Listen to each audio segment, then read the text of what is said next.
రెడ్డి నేను పక్కా original Congress party వాదినై ఉండి ఈ పార్టీ ఏ విధంగా మాటిచ్చిందో ఆ మాట ప్రకారంలా సరే కొంచెం అటు ఇటు అయినా కానీ కూడా రైతులు కూడా ఇప్పటిదాకా ఏమనలేరు. ఎందుకంటే 1-2 అబద్దాలు అనేది కాదు.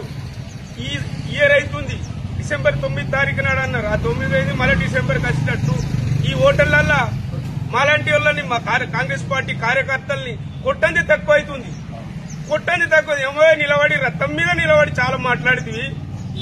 నీ రైతు బంధు ఏది, నీ రుణమాపేది, పేదవాళ్ళకి ఇచ్చేది ఏదైతే ఉపాధి పనికి పేదవాళ్ళు పోయేవాళ్ళు వాళ్ళకి 12,000 రూపాయలు అనేది ఎవరెవరు అనేది డిక్లరేషన్ కూడా లేదు.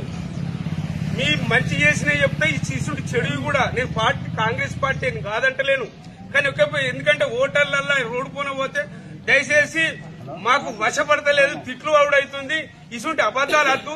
కాకపోతే ఇంకా 2-3 నెలల దాకా మొత్తం డబ్బులు ఇచ్చిన కాదానండి ఏదన్నా అవుతారు. కానీ కాకపోతే రేపచ్చే ఎల్లుండొచ్చే రాత్రి 12 గంటలు దాటిందంటే టన్ మనే టిన్ మనే ఇసుంటి కాదండి. రేవంత్ రెడ్డి గారు 2-3 నెలలు కాదంటే కూడా ఆగుంటారు కదా. ఏదైతే 18,042 కోట్లు రుణమాఫీ ఇచ్చినావో ఒక్కసారి 2,727 కోట్లు ఇచ్చినావో ఇంకా రానటువంటిది 50 లక్షల మంది ఇంకా 10,000 కోట్లు కూడా దాని మీదనే రైతులు అంత కష్టపడుతున్నారు. దాని మీద కూడా వేచి చూస్తున్నారు. ఇవాళ వచ్చిన వాళ్ళకు 2 సార్లు వచ్చిన వాళ్ళకి ఎందుకు వచ్చిందని మేము అడుగుతలేరు. రానోళ్ళ పరిస్థితి ఎందుకు చూస్తలేరు? గైడెన్స్ మీద కింది బాగోళ్ళు కూడా ఇస్తలేరా? మరి మీరు చూస్తలేరా?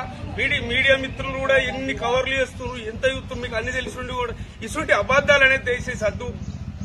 ఇంకా ఏదున్నా కానీ రేవంత్ రెడ్డి గారి దగ్గరికి కూడా మంత్రులు కానివ్వండి, ఎమ్మెల్యేలు కానివ్వండి, ఎమ్మెల్సీలు కానివ్వండి కొంచెం రేవంత్ రెడ్డి దృష్టికి తీసుకుపోయి దయచేసి తక్షణమే ఇంకా కాదంటే 500-600 ఎకరాలు కాదు 1000 ఎకరాలు హైదరాబాద్ అమ్మేదాకా పూరత్తు. కానీ రైతుల పక్షాన మాత్రం అమ్ముతావా, అప్పు ఎత్తావా, ఎట్లా ఎత్తావు కానీ కొంచెం రైతుల పక్షాన మాత్రం దయచేసి వచ్చేటట్టు చూడవలసిగా మనం చేస్తున్నాం. MFSN ఛానల్ కు లైక్ చేయండి, షేర్ చేయండి, సబ్స్క్రైబ్ చేయండి.